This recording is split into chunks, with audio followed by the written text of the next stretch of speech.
Glória ao Pai, glória ao Filho, glória ao Espírito Santo de Deus. Amém?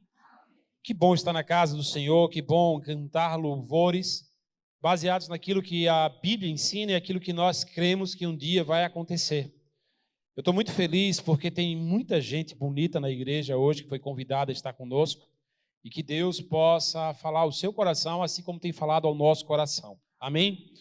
Abram as suas Bíblias no Evangelho de João, no capítulo 8, e mesmo sentado como estamos, vamos ler do versículo 1 ao versículo 11. Evangelho de João, capítulo 8, do versículo 1 ao versículo 11.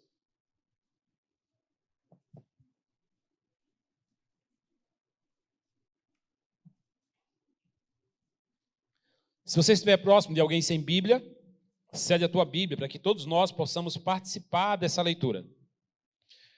Diz assim a palavra do Senhor. Jesus, entretanto, foi para o Monte das Oliveiras. De madrugada, voltou novamente para o templo, e todo o povo ia ter com ele e, assentados, ensinava. Os escribas e fariseus trouxeram à sua presença uma mulher surpreendida em adultério, e, fazendo-a ficar de pé no meio de todos, disseram a Jesus: Mestre, essa mulher foi apanhada em flagrante adultério, e na lei nos mandou Moisés que tais mulheres sejam apedrejadas. Tu, pois, que dizes? Isso diziam eles, tentando, para terem de que o acusar. Mas Jesus, inclinando-se, escrevia na terra com o dedo. Como insistissem na pergunta, Jesus se levantou e lhe disse: Aquele que dentre vós estiver sem pecado, seja o primeiro que lhe atire a pedra. E tornando a inclinar-se, continuou a escrever no chão. Versículo 9. Mas, ouvindo eles esta resposta, e acusados pela própria consciência, foram retirando-se um por um, a começar pelos mais velhos, até os últimos, ficando só Jesus e a mulher no meio onde estava. Erguendo-se Jesus e não vendo a ninguém mais além da mulher, perguntou-lhe: Mulher, onde estão aqueles teus acusadores? Ninguém te condenou? Respondeu ela: Ninguém, Senhor. Então lhe disse Jesus: Nem eu tampouco te condeno.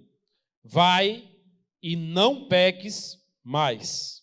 E que o Senhor nosso Deus nos ajude a compreender a sua palavra e que possamos aplicá-la ao nosso coração. Amém? Amém. Amém. É só para acordar quem estava dormindo. Queridos, você tem ou já teve um cachorro? Todos aqui, você tem um cachorro, você já teve um cachorro? Na minha casa, de vez em quando, meu pai inventava essa ideia de levar um cachorro para casa. Lá em casa já teve cachorro. Talvez você não tenha um cachorro em casa, talvez você nunca tenha tido um cachorro.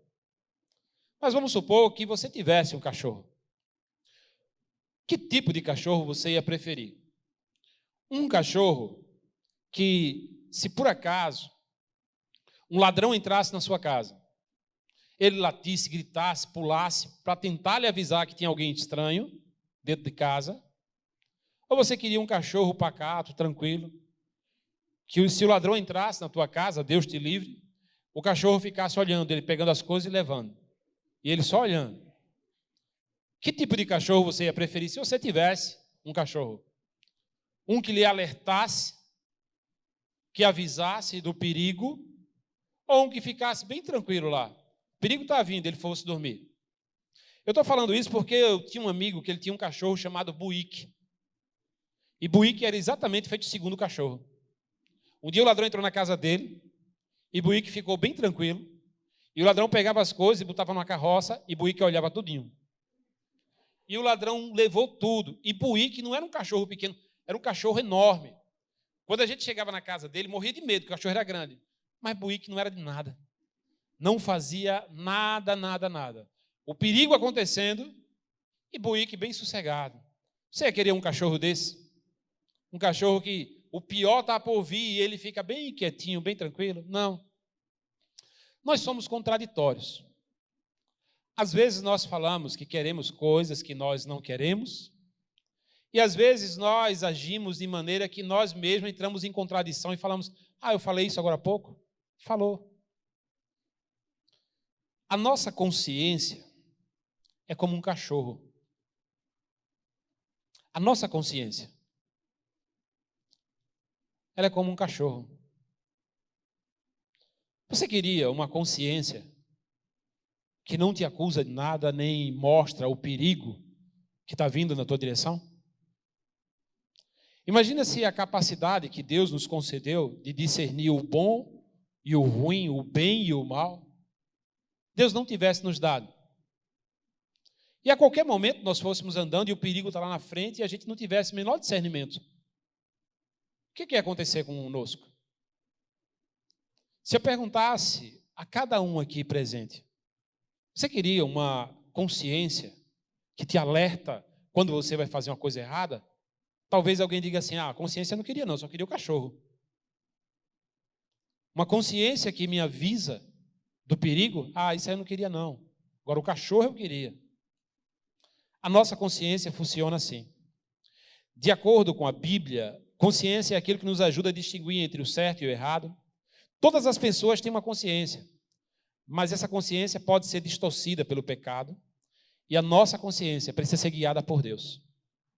A todo momento, o mundo tenta nos convencer de que isso não é errado. É assim mesmo. Todo mundo faz. Quem hoje não age dessa maneira? Isso é normal. O mundo é desse jeito. E as pessoas estão vivendo assim, e as pessoas vão tentando calar a sua própria consciência. Mesmo quando elas fazem alguma coisa errada, elas tentam encontrar alguém que apoie o seu erro e diga, está normal, é desse jeito mesmo, não se preocupa. A nossa consciência é o pregador de Deus dentro da nossa cabeça.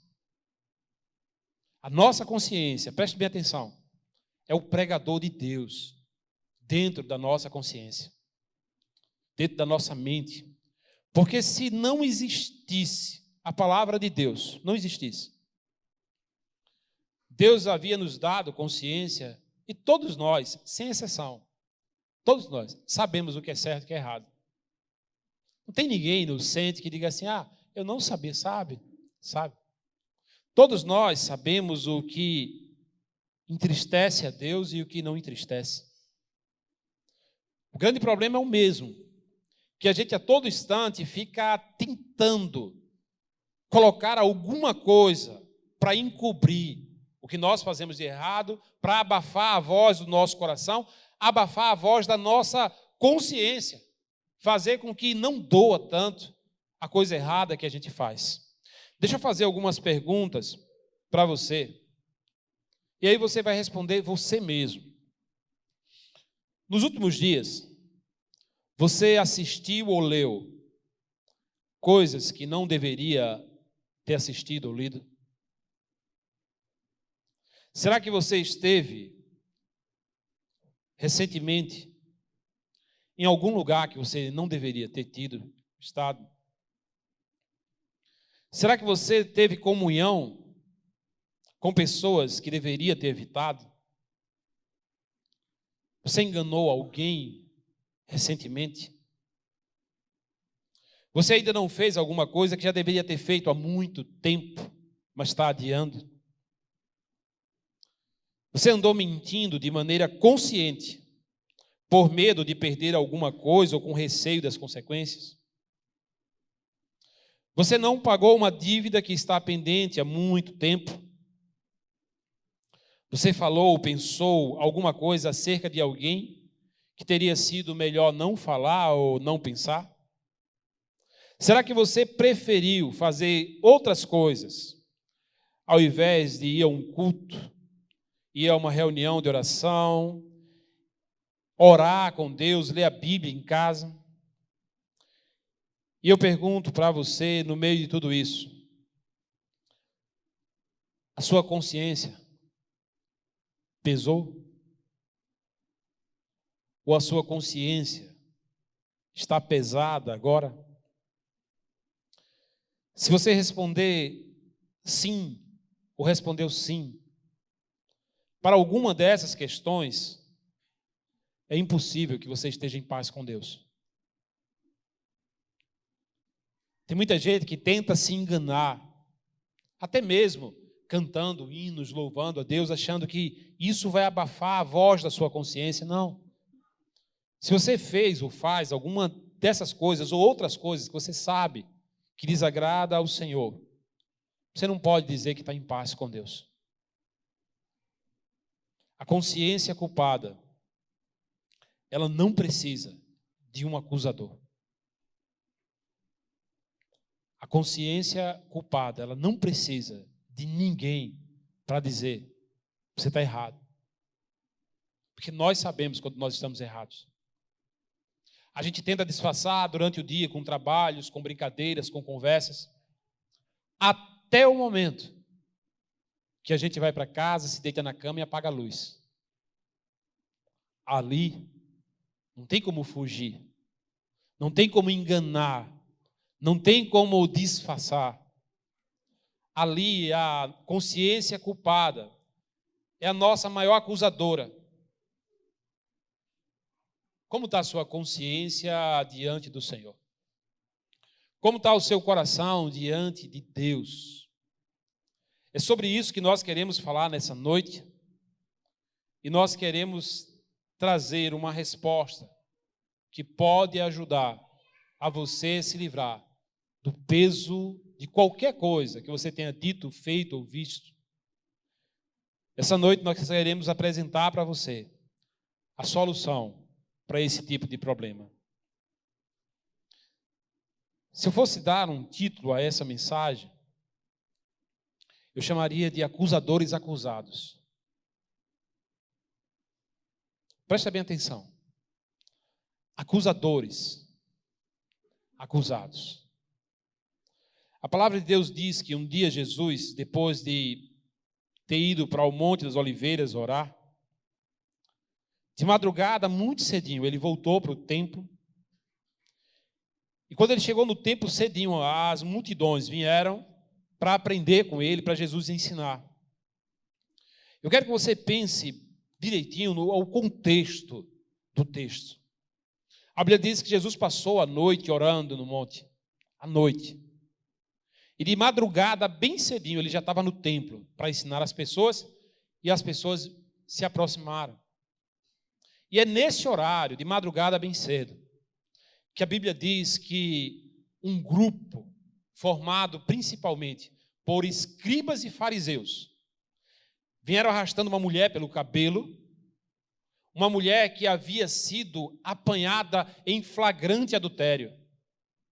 Não era uma mulher apenas que de vez em quando traía o marido, não. Era uma mulher que foi apanhada no próprio ato de adultério. E aí, no horário que Jesus está lá, de manhã cedo, no templo, esses homens chegam arrastando essa mulher e jogam ela aos pés de Jesus. Para um pouquinho e pensa. Pensa bem direitinho. Que tipo de religioso são esses que de madrugada fica vigiando a vida dos outros? Que tipo de religioso é esse?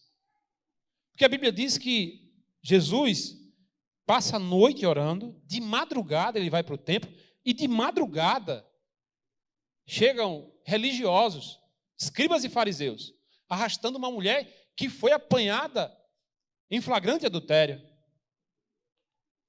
O que esses homens estavam fazendo de madrugada? Esperando alguém só para condenar e dizer que é pecador e apedrejar? Tanta coisa boa para se fazer de madrugada. A principal dela é dormir. Tem gente que se acorda de madrugada e come macaxeira, come inhame, né? Tem gente que não tem problema nenhum com isso. Eu me acordo de madrugada, come, parece estar almoçando. Tem tanta coisa boa para se fazer de madrugada. Já pensaram que aqueles homens religiosos tão santos, de madrugada, estavam vigiando, tomando conta da vida dos outros? E aí eles chegam, colocam a mulher diante de Jesus e acusam aquela mulher diante de Jesus, dizendo: ela é adúltera. E ela foi apanhada agora, em flagrante adultério. E aí, Jesus, o que é que a gente faz com uma pessoa como essa? Uma pessoa pecadora. O que é que a gente deve fazer? Porque a lei de Moisés diz que tais mulheres devem ser apedrejadas até a morte. E o Senhor, o que é que diz? Eu acho que durante um certo tempo, aqueles homens montaram campana, procurando na cidade, onde é que tem uma adúltera aqui para te pegar? Onde é que tem? Onde é que tem? Até um dia que encontraram uma. Ah, vamos levar para Jesus. E a Bíblia diz que Jesus, muito calmo e muito tranquilo, ao ouvir aquilo, ficou calado. E começou a escrever com o dedo na terra, no chão. Ninguém sabe ao certo o que Jesus estava escrevendo. Alguns falam que eram os 10 mandamentos. Outros dizem que era outra coisa qualquer, mas ninguém sabe, na verdade, o que Jesus estava escrevendo. A verdade é que Jesus estava muito tranquilo e não mudou de postura, mas os homens, os acusadores, continuavam dizendo: e aí, Jesus, o que é que a gente faz com ela? Apedreja ou não? E a Bíblia deixa bem claro que eles estavam fazendo isso para provar Jesus, para tentar Jesus, para testar Jesus.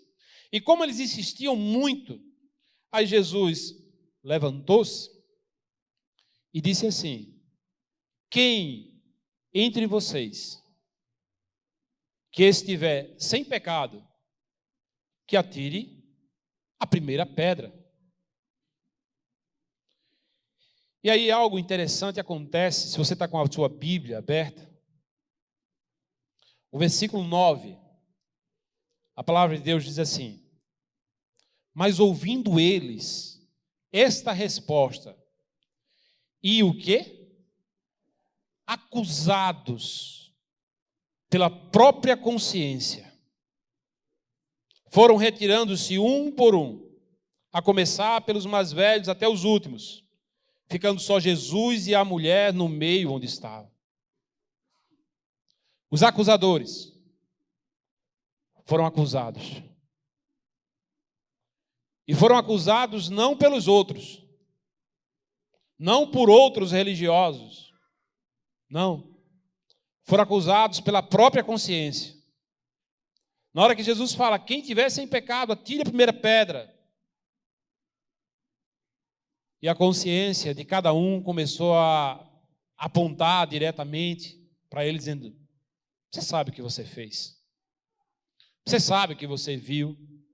Você sabe o que você falou. Você sabe o que você pensou. Você sabe o que você planejou. Você sabe para onde você foi. Você sabe o que aconteceu lá. Ninguém sabe, mas você sabe. E a Bíblia diz que é acusado pela sua própria consciência, a começar pelos mais velhos.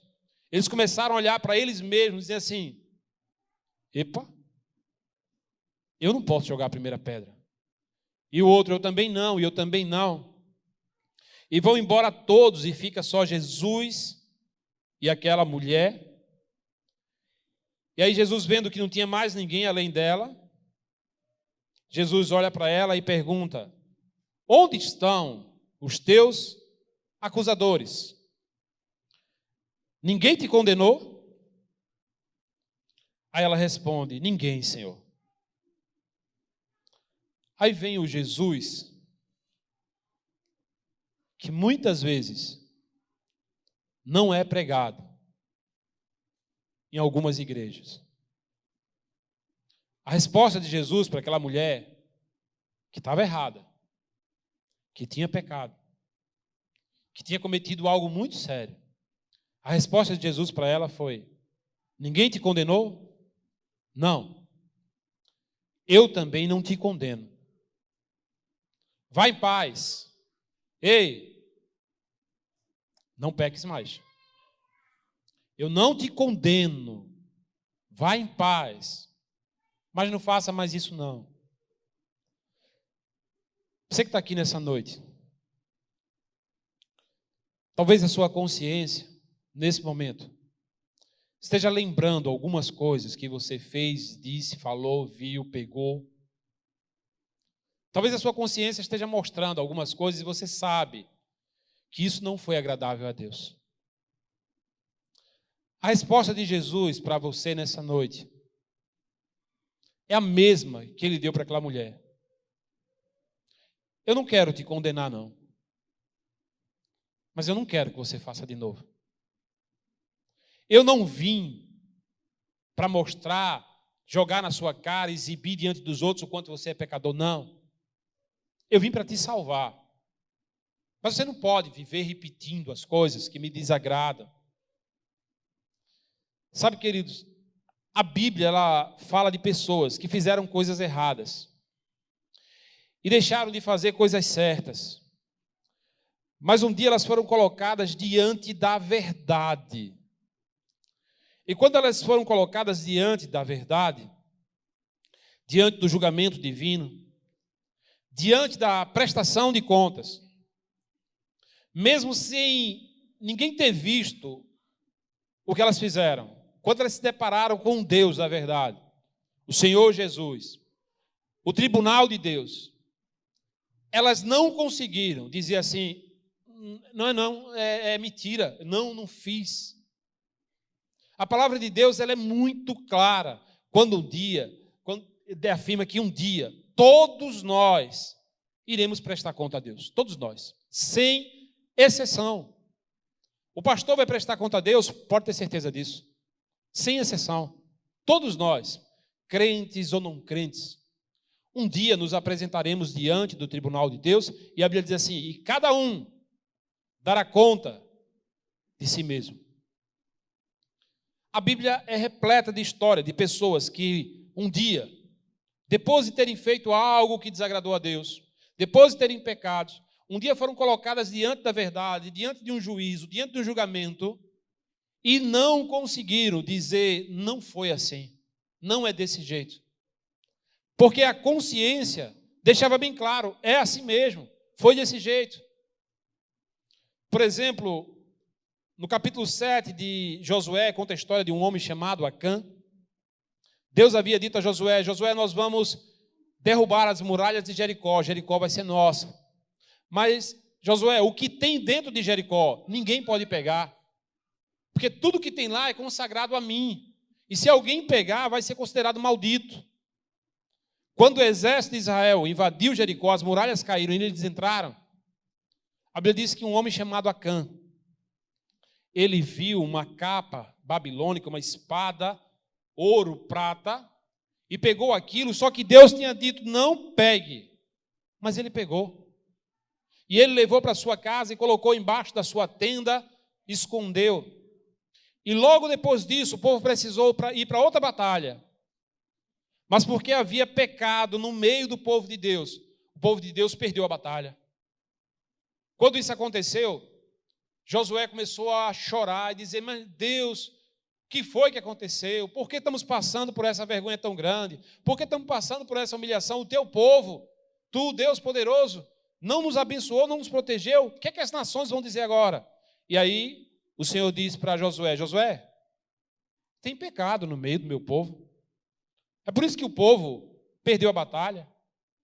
Alguém pecou. E aí Deus fala, manda chamar tribo por tribo, e eu vou te mostrando. Depois que chegar a tribo selecionada, traz família por família, e eu vou te mostrando. Depois casa por casa, homem por homem, até eu dizer quem é. E aí Josué fez isso. Começou pela tribo, identificou, a família identificou, a casa identificou, agora traz homem por homem dessa casa. E foi passando um, outro, e quando chegou em Acã, Deus disse, é esse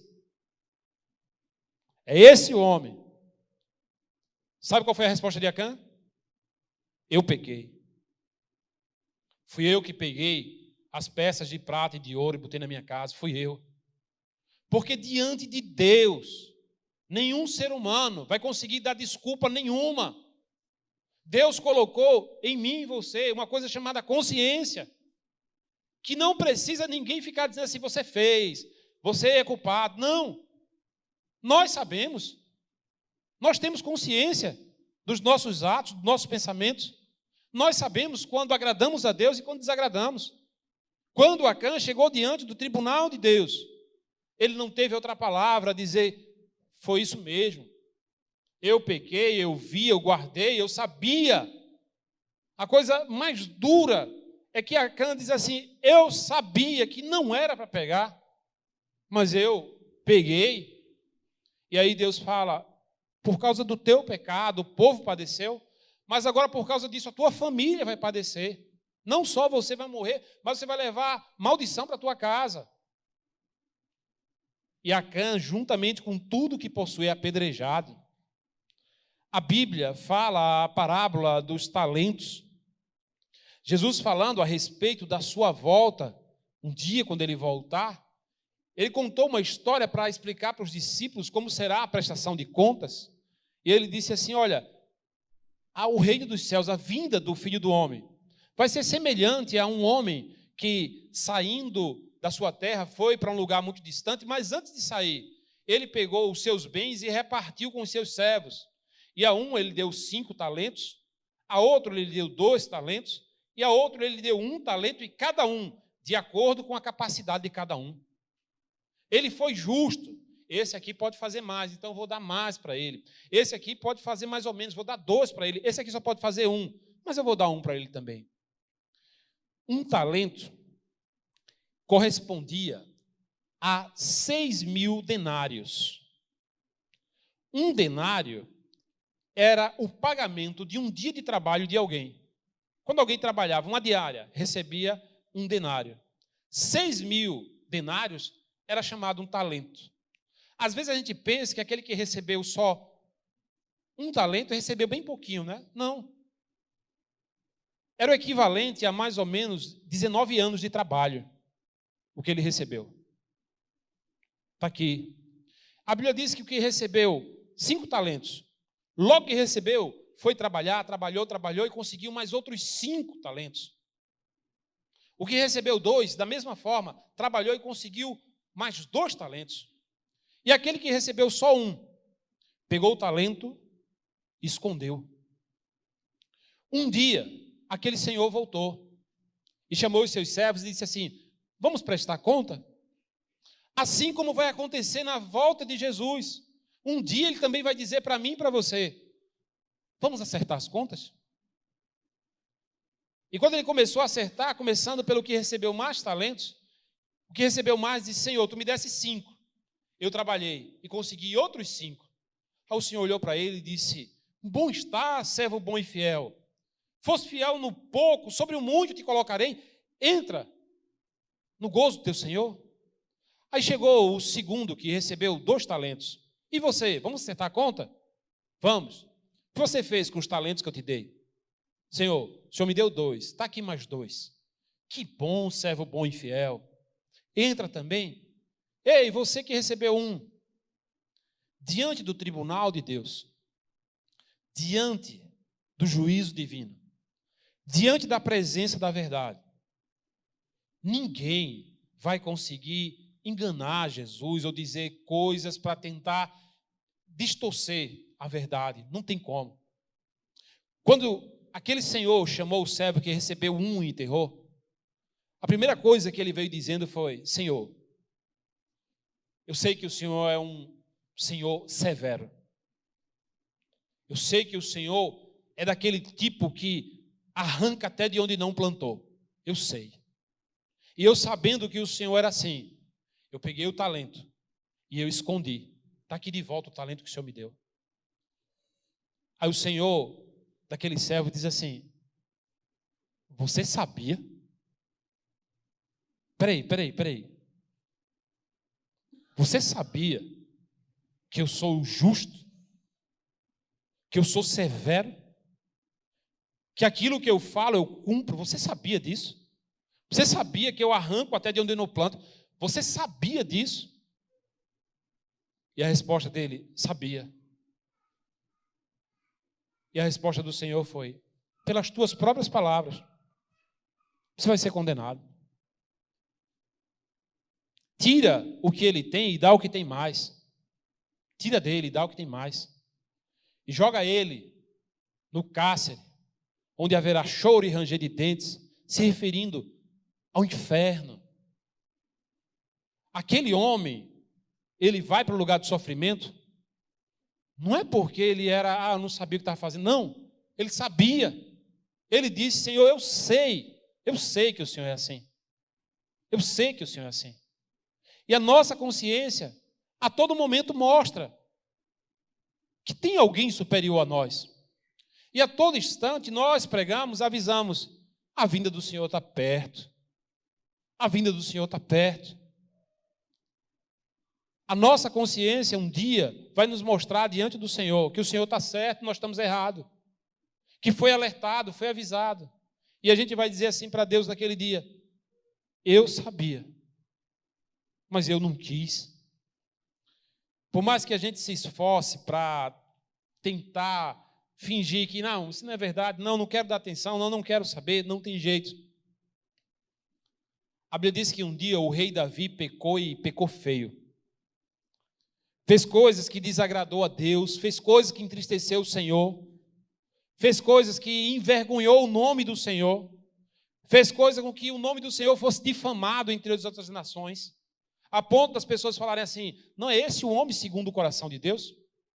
Mas do momento em que ele peca, para o momento em que Deus vai acertar as contas com ele, gira em torno de aproximadamente 1 ano, mais ou menos. Ele pecou, ele errou, e ele abafou o pecado dele, escondeu o pecado dele, administrou o pecado dele, tentou se enganar, dizendo assim: ninguém sabe, ninguém sabe, ninguém sabe. E durante quase 1 ano ele viveu com esse pecado escondido. Mas um dia Deus o confronta através de um profeta chamado Natã, e o profeta diz assim: você sabe que você está errado? E na hora em que Davi escuta isso, ele diz assim: pequei, eu pequei contra Deus, eu pequei. E é por conta desse confronto que ele tem com a verdade, com o profeta, com o homem de Deus, que ele escreve o Salmo 32.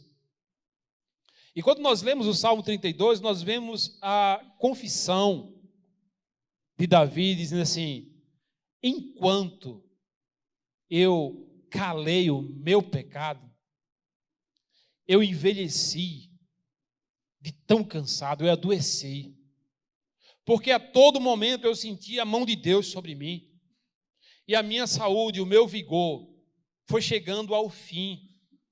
Eu me sentia como uma terra seca que não chove. Eu vivia em amargura, porque eu estava tentando camuflar, esconder, e me enganar, e dizer para mim mesmo assim: não, besteira, todo mundo faz, é normal, é assim mesmo. Mas a mão de Deus pesava contra mim. E aí o que é que Davi faz no meio de tudo isso, quando ele é confrontado? Ele não bota culpa em ninguém. Ele não fica com mimimi dizendo assim: foi fulano que fez isso, foi Beltrano que me levou para fazer. Não. Ele diz: contra ti somente pequei, e fiz o que é mal aos teus olhos, de forma que é justo em me condenar, Senhor. Mas tem misericórdia de mim, Senhor. Tem misericórdia de mim. Provérbios capítulo 28, versículo 13, diz assim: o que encobre as suas transgressões nunca prosperará, mas quem confessa e deixa alcançará misericórdia. Quem tenta encobrir nunca vai ter paz, nunca vai prosperar. Sabe por quê? Porque aquele pregador que Deus colocou dentro da nossa cabeça, que é a nossa consciência, não precisa que ninguém diga: está errado. Dia e noite ele diz: você sabe o que você fez, você sabe o que está acontecendo. E por mais que a gente tente disfarçar, fingir, não é comigo, uma hora ele vai nos pegar. Aqueles homens que levaram aquela mulher para ser apedrejada, para tentar Jesus, eram religiosos, estavam muito seguros do que estavam fazendo. Senhor, olha aí, adúltera. Aí Jesus falou: quem tiver sem pecado, atire a primeira pedra. E a consciência deles começou a dizer: é contigo, é contigo. E eles foram ficando maus e é melhor a gente ir embora. Os acusadores foram acusados. Conta-se que um dia 2 jovens de igreja, eles fizeram uma coisa muito errada. Um ficou muito mal com o que fez. E o outro estava meio dividido. Tinha hora que ficava mal, mas tinha hora que tentava se convencer que é assim mesmo. Essas coisas acontecem, é assim mesmo. E o que estava muito mal disse assim: vamos conversar com o pastor? Vamos conversar com o pastor e dizer o que aconteceu? Aí o outro dizia assim: não precisa não, ninguém viu não. Aí o outro dizia: mas Deus viu. Vamos conversar com o pastor? Para quê? Não, vamos. E eles decidiram ir falar com o pastor. E aí aquele que estava mais inquieto perguntou assim: pastor, o que a gente pode fazer para ter a consciência leve? O que a gente pode fazer para ficar com a consciência tranquila? Aí o pastor disse assim: eu vou responder contando uma história para vocês. Um dia 2 homens se apresentaram diante de mim. Um estava bem limpinho e o outro estava todo sujo. E eu ofereci para os dois um banho bem gostoso. Qual dos dois você acha que aceitou o banho que eu ofereci? Você que está aqui. Qual dos 2 homens você acha que aceitou tomar o banho que foi oferecido? O limpinho ou o sujo?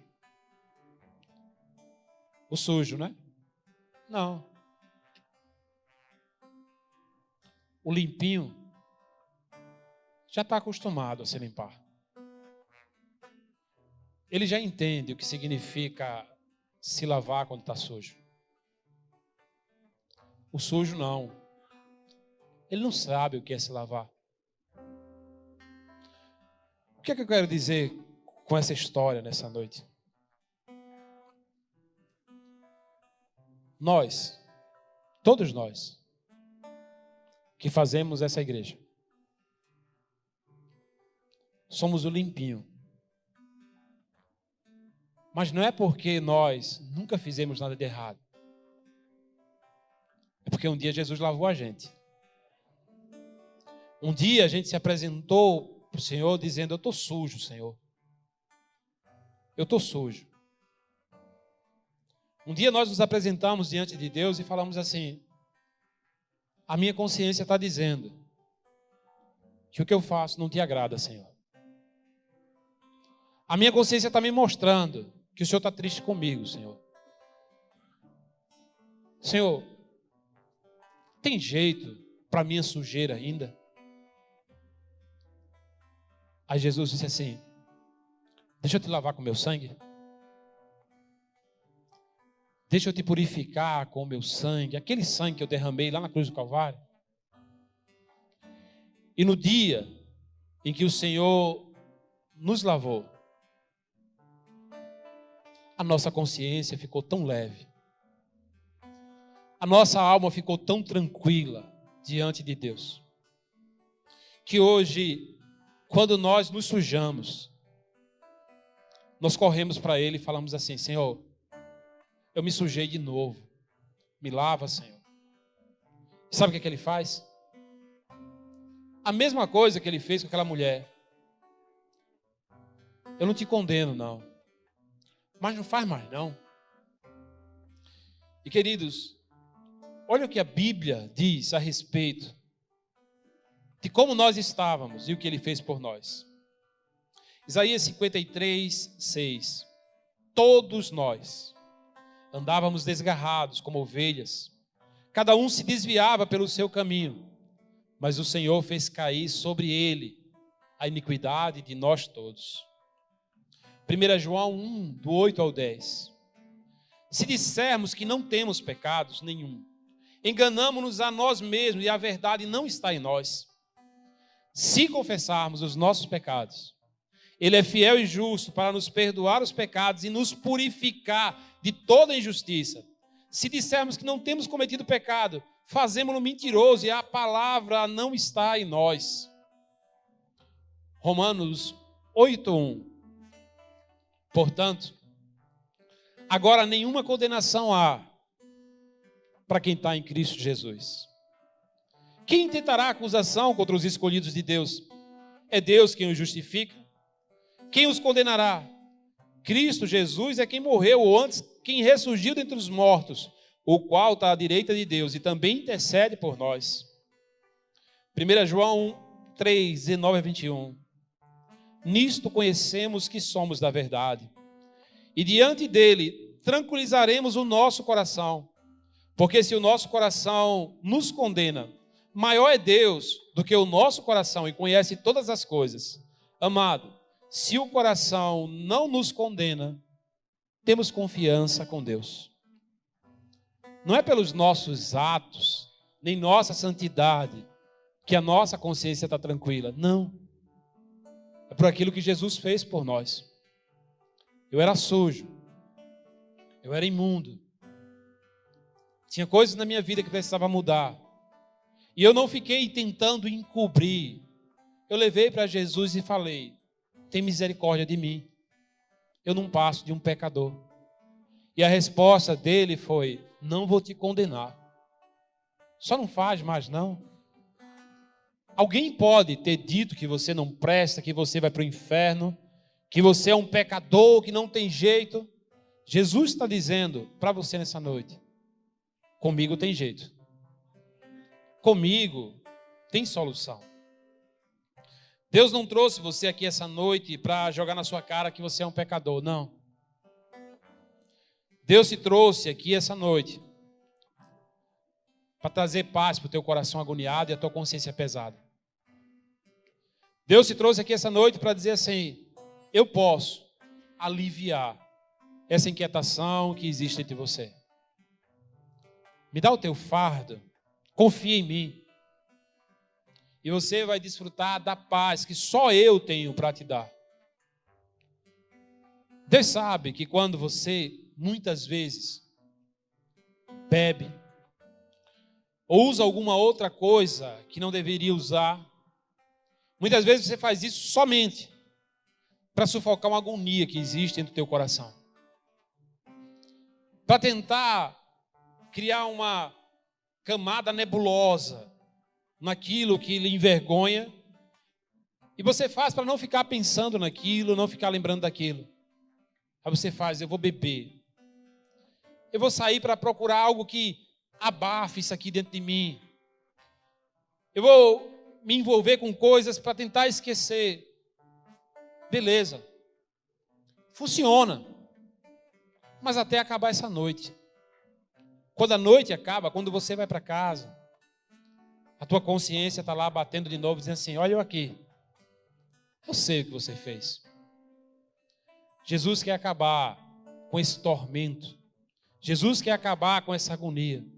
Jesus quer trazer alívio para a tua consciência e paz para o teu coração. Eu era o sujo, fui limpo. Hoje eu posso dizer: Ele limpou mesmo. A minha vida hoje não é perfeita porque eu sou melhor do que os outros. Ela é maravilhosa porque Jesus habita no meu coração. É Ele que faz toda a diferença. No lugar da vergonha, do medo, da acusação, no lugar das coisas escondidas, veio a verdade do Senhor. Então eu confessei meu pecado e disse: Senhor, tem misericórdia de mim. Foi o que Davi fez. E ele diz assim: olha, todo aquele que busca o Senhor, que é santo, vai confessar os seus pecados, vai falar com Deus. O inimigo tem te acusado dia e noite, dizendo que você não presta. Jesus tem gritado dia e noite que te ama e quer você perto dele. Você crê nisso? Então deixa eu perguntar uma coisa para você. 2 homens procuraram o pastor. E o pastor oferecer um banho. Qual dos dois vai receber o banho? O limpo ou o sujo? O que você vai fazer com o banho da graça de Deus que Ele está oferecendo para você nessa noite? O banho do sangue que foi derramado na cruz do Calvário para nos purificar de toda iniquidade. O que você vai fazer com isso que está sendo oferecido? Você vai fazer parte daqueles que já foram lavados, mas sabe que quando aparece uma manchinha precisa ser tirada? Ou você vai embora dessa casa nessa noite dizendo assim: eu sou assim mesmo, a minha vida é assim mesmo. Quando os jovens perguntaram para o pastor perguntou para os jovens: qual dos dois você acha que aceitou? O sujo. O pastor disse: não, foi o limpo, porque ele já sabia que era verdade mesmo, e ele podia se lavar de novo quando precisasse. Jesus quer te lavar essa noite e quer tirar do teu coração, da tua consciência, essa agonia que você carrega. Você crê nisso?